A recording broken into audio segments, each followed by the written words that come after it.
Une équipe complètement amorphe du Real Madrid n'a pu résister à la vague, à la grosse envie justement du LOSC. Les Lillois ont été supérieurs au Real Madrid, gros favoris justement de cette Ligue des Champions. On le rappelle, tenons du titre encore une fois, 15 Ligues des Champions. Bah oui, en ce mercredi, on n'a pas du tout reconnu l'équipe de Don Carlo Ancelotti qui était complètement inexistante malgré la présence justement de Vinicius Junior, probable et futur Ballon d'Or, malgré également la présence sur l'aire de jeu d'un certain Jude Bellingham qui aura été important lors de la saison dernière. On n'oubliera pas également l'entrée en jeu de Kylian Mbappé. Malgré tout ceci, Eder Militão, Antonio Rudiger, Dani Carvajal, bah oui, Ferland Mendy et que sais-je encore, Aurélien Tchouameni, Federico Valverde, l'équipe de Don Carlo Ancelotti n'a pu résister à la vague déferlante. Cette envie-là, oui, le Real Madrid a joué en rouge hier lors de ce match de la deuxième journée de la saison régulière de la Ligue des Champions où le Real Madrid a perdu son premier match de la saison, les amis. Analyse de cette rencontre, de tout ce qui n'a pas du tout marché pour les coéquipiers de Vinicius Junior, de Kylian Mbappé, même s'il était entré. On va analyser, décortiquer tout ceci, les analyses d'après-match de Don Carlo Ancelotti. Mais avant tout ceci, les amis, bonne nouvelle, les www.realdemadrid.com pour vous, vous y allez, vous vous abonnez sur la chaîne. Eh bien oui, vous activez la notification pour ne rien rater autour de l'actualité sur le Real Madrid, votre club préféré si vous êtes madridista. Et aussi sur cette chaîne Real de Madrid, que ce soit sur Facebook ou sur YouTube, vous avez la possibilité, bien évidemment les amis, d'être scotché sur l'actualité autour de votre club préféré. Vous pourrez également nous retrouver sur TikTok, Real de Madrid toujours, avec toutes les informations relatives à la Casablanca. Tout de suite, avec cette victoire du LOSC qui fait une victoire retentissante justement sur la scène européenne. 1-0 suffisant au bonheur des hommes de Bruno Genesio. Oui, lui qui avait déjà entre-temps battu Pep Guardiola et qui a battu également José Mourinho. Et là maintenant sur son tableau de chasse, on a Carlo Ancelotti et le grand Real Madrid. C'est une prouesse, c'est une véritable prouesse pour le club lillois qui vient d'engranger une victoire importantissime et les joueurs l'ont célébré dans les vestiaires. Ah oui, magnifique, les coéquipiers d'Ethan Mbappé qui n'a pas pu jouer ce match puisqu'étant blessé. 1-0 seulement, but de Jonathan David sur penalty, un penalty concédé par un certain Eduardo Camavinga, malheureusement. Alors, ce n'est pas qu'il n'y a pas eu des occasions dans cette rencontre. Le Real Madrid s'est incliné, certes, 1-0 face à cette valeureuse équipe lilloise lors de cette deuxième journée. Mais les hommes de Carlo Ancelotti ont dominé quand même. Ils ont dominé cette rencontre. Ils ont attaqué dès les premières minutes. On a senti cette envie-là.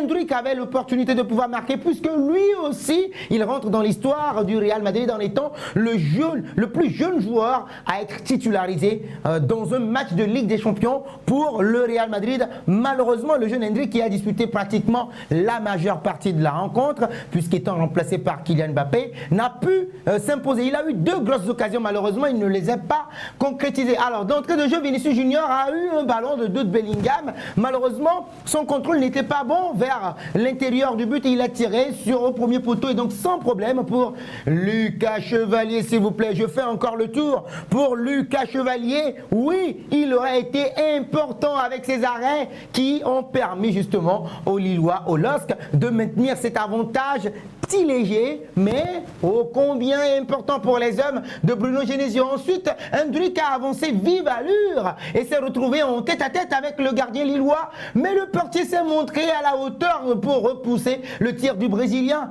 Bah oui, parce que avec son contrôle, il pouvait croiser, il avait juste qu'à croiser le ballon sur son pied gauche. Malheureusement, il ne l'a pas fait. Il ne l'a pas fait et donc le Real Madrid perdait justement sur cette action-là malencontreusement. Il avait encore une autre opportunité, Endrick, encore lui. Bah oui, dans la foulée, c'est André Lunin qui réalise une superbe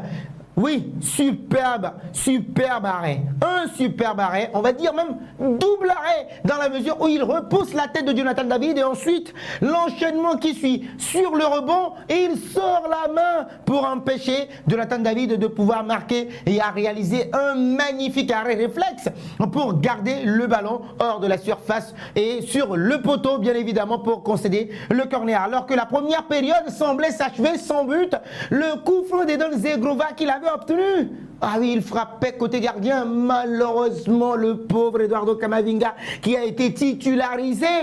Ah oui, depuis sa blessure, vient toucher le ballon de la main. Malencontreusement, la VAR est intervenue. L'arbitre avait dit entre-temps que c'était un corner, mais la VAR est intervenue et a intervenu justement pour accorder le penalty aux autres, aux Lillois. Donc Jonathan David ne se trompe pas et ouvre le score sur penalty dans le temps additionnel. 43e plus 3, je crois, 45e plus 3 pour l'ouverture du score. Et les Blancs sont tout près d'égaliser sur un centre. Mais la frappe d'Hendrick, encore lui, qui se trouve à l'extérieur de la surface de réparation, passe à côté, occasion nette encore une nouvelle fois, vendangé. Alors les amis, si vous avez raté ce match, ça voudrait dire que oui, vous venez de rater la première défaite du Real Madrid. Depuis quoi 36 matchs que le Real Madrid n'a plus perdu de match en Ligue des Champions. 36 matchs s'il vous plaît. La dernière défaite, c'était face à Manchester City. Rappelez-vous, 4 buts à 0. Et ce n'est pas Sidi Mokhtar Touré qui me dira le contraire.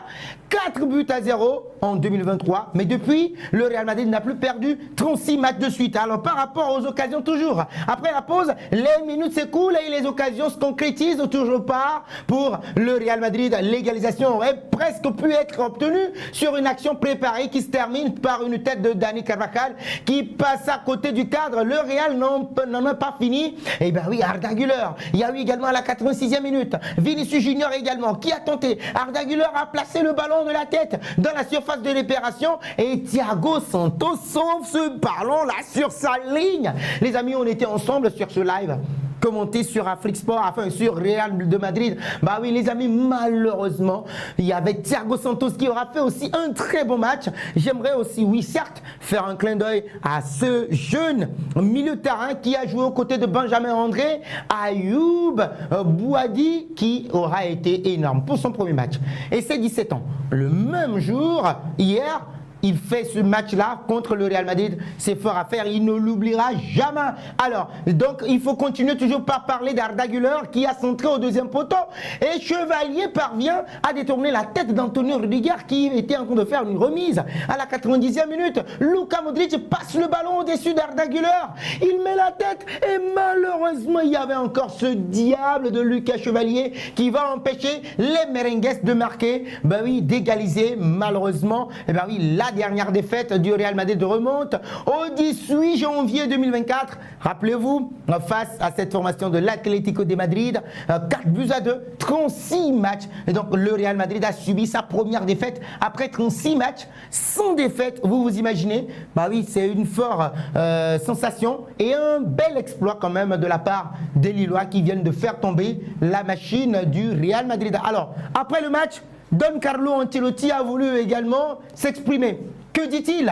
Ancelotti, ce n'était pas une bonne soirée, il faut s'améliorer et c'est tout. J'espère que cette défaite pourra être un grand signal d'alarme, a ajouté l'entraîneur Carlo Ancelotti. Il n'en a pas fini et il continue dans cette logique-là. La tristesse vient de l'impression de l'équipe que ce n'était pas un bon match, c'est le sport et on peut perdre, mais nous n'avons pas donné une bonne image de nous-mêmes et ça c'est vrai. Le Real Madrid n'y était pas et quand vous donnez les notes, vous pourrez également aller jusqu'à donner jusqu'à 2,5 pour Vinicius Junior.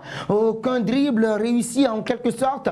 Rodrigo Goes n'était même pas sur la feuille de match apparemment, entre guillemets. Même Kylian Mbappé qui venait de rentrer, aucune frappe, aucun impact sur la rencontre. Vous pouvez même aller jusqu'à changer Ferland Mendy, faire entrer Fran Garcia. Ça n'a pas du tout marché, malgré l'entrée en jeu également d'un certain Arda Güler. Bah oui, Lille était complètement au-dessus. Le Real Madrid a manqué un tout petit peu. La faute aussi à un certain Lucas Chevalier. Je suis très honnête, les critiques sur le match d'aujourd'hui sont justes, correctes et nous devons les accepter car c'est comme ça. Nous n'avons pas été bons dans ce match. Il a reconnu quand nous avons perdu le derby l'année dernière. Ça a été un énorme réveil et j'espère que cette défaite pourra aussi être un énorme réveil. Et on connaît tous le Real Madrid, les débuts de saison sont complètement chaotiques et difficiles. Et on sait comment le Real Madrid redémarre sa machine. C'est vers la fin de la saison, en deuxième partie de saison où le Real Madrid se réveille véritablement. Et on l'espère, à la mi-temps, il serait possible que Don Carlo Ancelotti ait crié sur certains joueurs, c'est défense centrale qui l'annonce, et Florentino Pérez également est rentré dans les vestiaires pour pour pointer du doigt certains joueurs par rapport à leurs prestations amorphes. Aussi, n'oubliez pas qu'il y a la succession des matchs également qui n'arrange pas forcément les affaires des équipes, pas forcément le Real Madrid, mais de toutes les équipes d'ailleurs et de tous les joueurs. Alors, heureusement, cela n'est pas arrivé souvent ces derniers temps où l'adversaire joue mieux que nous et mérite de gagner. Les Français, nous avons eu du mal à entrer dans le jeu et dans les batailles. Nous avons peut-être fait match nul et nous avons eu des occasions à la fin. Mais nous ne méritons pas de gagner. Carlo Ancelotti est véridique et lucide. Nous devons apprendre et savoir ce que nous devons améliorer, comme la dernière fois que nous avons perdu. Je ne pense pas que ce soit trop difficile à accepter. Donc difficile d'évaluer justement la prestation et la performance des coéquipiers de Kylian Mbappé, qui malgré son entrée n'a pas du tout pesé sur cette rencontre. Il a été même fantomatique. Parler aux joueurs, est-il la solution? La question a été posée à Don Carlo Ancelotti. Seulement en parler ne suffit pas à régler le problème. Il y a une dynamique qui doit être améliorée. Il ne suffit pas d'en parler. L'équipe progressait et ce match est un échec.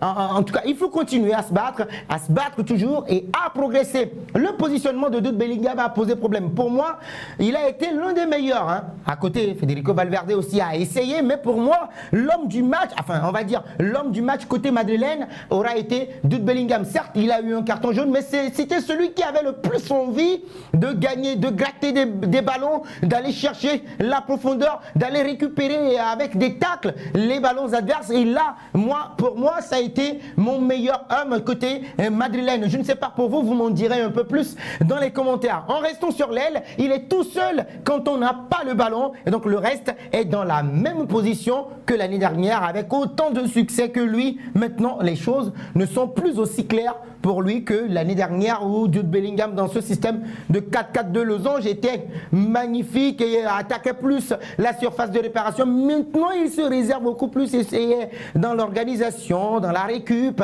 Et donc difficile pour Jude Bellingham d'aller encore à ses standards de l'année dernière où il a inscrit pas mal de 19 buts.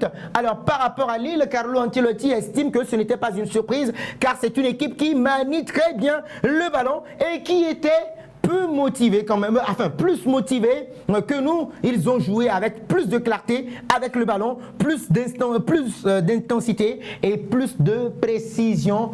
Et bien oui, clin d'œil à un certain Edon Zegrova-Giari finalement, qui aura été l'homme de ce match-là, très bonne patte gauche et qui a dérangé un tout petit peu la défense du Real Madrid. Les amis, vos avis dans les commentaires par rapport à cette défaite du Real Madrid. Bah oui, à quoi cela est-il dû selon vous?